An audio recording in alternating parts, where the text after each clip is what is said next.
On a un client qui nous a contacté via Instagram, qui ne savait pas du tout qu'on était au Portugal et qui nous a envoyé des photos d'une très belle montre pour nous demander si on était intéressé éventuellement par l'acheter.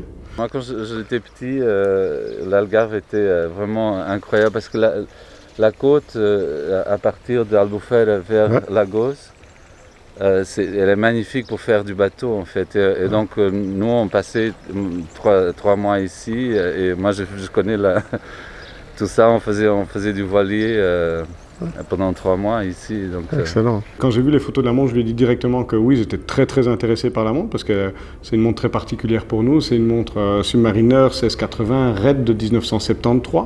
On va se mettre là ? Oui. Hop. Comme ça, on a le soleil pour regarder la montre, ça c'est parfait. Hop. Et il m'a dit directement, alors je viens vous voir, je viens vous la montrer en vrai. Quelle est l'histoire alors de la montre ? Mais écoute, cette montre a été achetée par mon père. Ouais. Et qui a mon nom sauf qui s'appelle. Ok. Et donc en fait moi j'ai cette montre depuis des années. Oui. Et il l'a acheté neuve à l'époque ? Oui, il l'a acheté. Il y a ici ils ont mis le nom et tout. On avait c'était l'époque d'avant la Révolution. Ça a été acheté ici chez Torres, il est toujours le représentant de Rolex. Et voilà, en fait, j'ai cette montre depuis toujours. Je vais vite dans la chambre, j'ai oublié ma bonne loupe. Je vais vite le chercher. L'histoire est vraiment belle. Montre de famille. Et il espère sans doute vendre sa montre, mais c'est vraiment cool à voir. Donc ici, j'avais oublié la bonne lampe UV et la bonne loupe. Et on est habitué à ces bons outils. Je ne pars pas en vacances sans mon kit spécial. Et j'ai 2 kits. J'ai un kit où c'est le kit outillage avion et j'ai un kit où c'est le kit outillage voiture. Puisque certains couteaux, certaines lames peuvent être interdits dans les avions, ça peut être problématique, mais aussi la voiture nous permet quand même d'emporter plus de choses.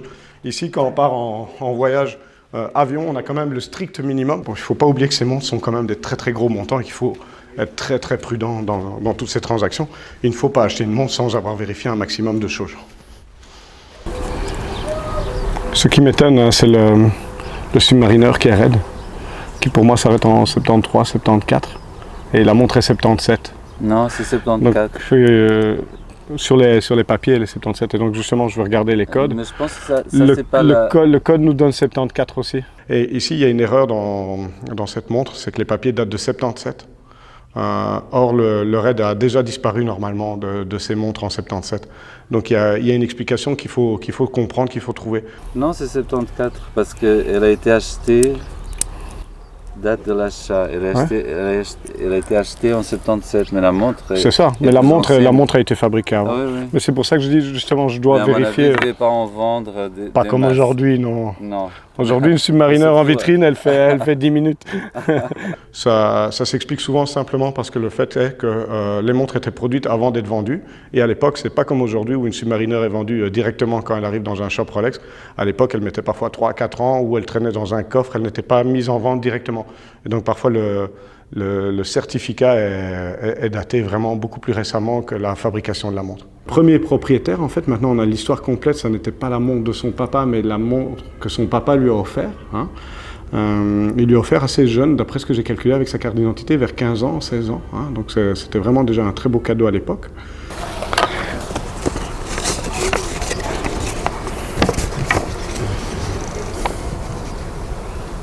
Non, et surtout que j'imagine que les années après la Révolution, il ne devait vraiment rien vendre en fait. Il devait avoir très il y a eu 3 ans, c'était la pagaille. Tu regardes ici ? Qu'est-ce qu'on voit ? Ouais, approche. Ah oui. On voit tous les défauts. C'est vrai. Tu as le numéro de série ici. Exactement. Et ils sont très bien frappés, ils sont très lisibles les numéros. Tu vois. Oui. De ce côté-là, c'est pour ça que c'est vraiment... C'est ce qui est marqué là dans le... Ah, c'est ça. Ouais, exactement. 1680, c'est donc la référence de la montre. Et de l'autre côté, c'est son numéro individuel qui permet de l'identifier. Donc si on essaye de trouver un registre, c'est via le numéro individuel.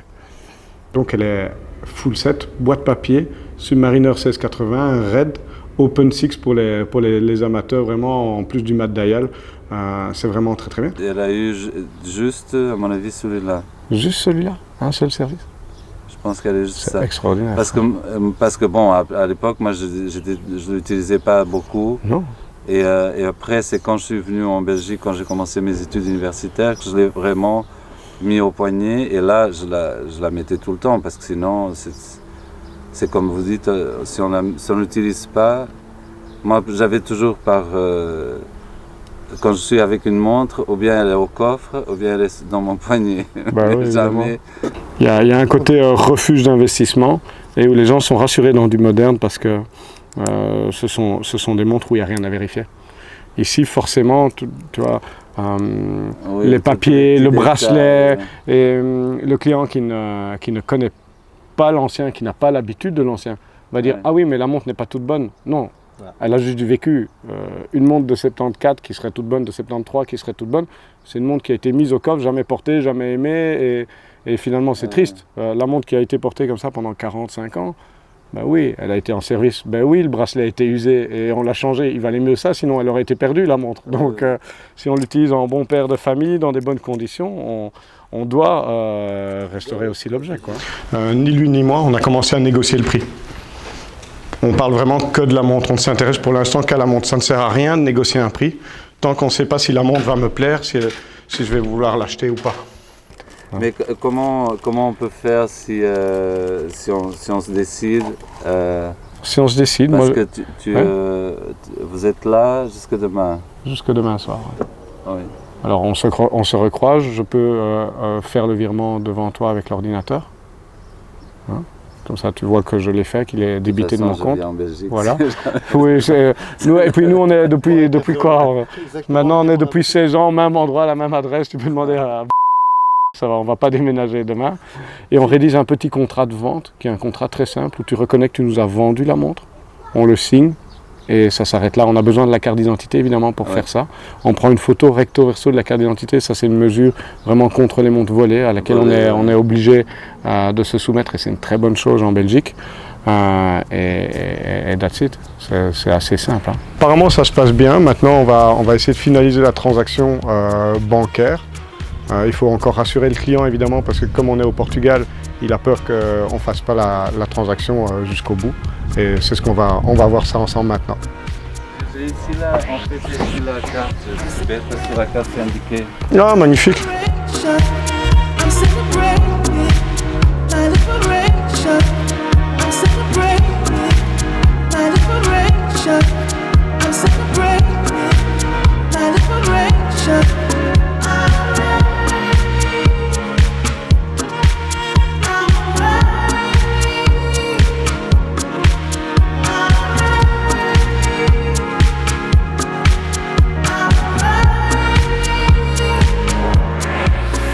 Il a compris qu'on était très sérieux et il nous a fait confiance jusqu'au bout puisque après notre rencontre aujourd'hui, il a décidé de nous la vendre.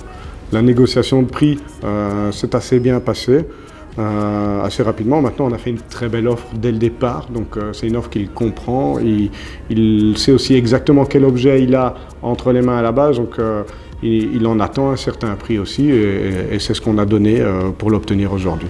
Il y a un endroit, un site, un monument que tu te dis on ne peut pas quitter l'Algarve sans l'avoir visité, sans l'avoir vu. Écoute, le plus beau pour moi de l'Algarve, c'est la côte que vous allez faire maintenant. En fait, c'est la côte depuis là jusqu'à Lagos. Pour moi, c'est jusqu'à le Lagos. d'Algarve. Ok, merci beaucoup. Écoute, merci. Porte-toi bien et bon retour. Ça va. Merci. Okay. Et je dois dire que je suis hyper satisfait de l'acheter. Maintenant, j'ai juste une grande hésitation comment je vais faire pour la porter parce que je ne sais pas si elle est étanche. Donc je ne pourrais pas la porter sur le bateau cet après-midi, pourtant j'ai vraiment très envie. Et je ne sais pas la mettre au poignet puisque j'en ai déjà deux. Et la laisser dans la chambre de l'hôtel, ça c'est impossible aussi. Donc je ne sais pas ce que je vais faire, on va discuter de ça tous ensemble. Mais à mon avis, je vais emprunter le poignet de quelqu'un pour l'avoir sur le bateau avec nous.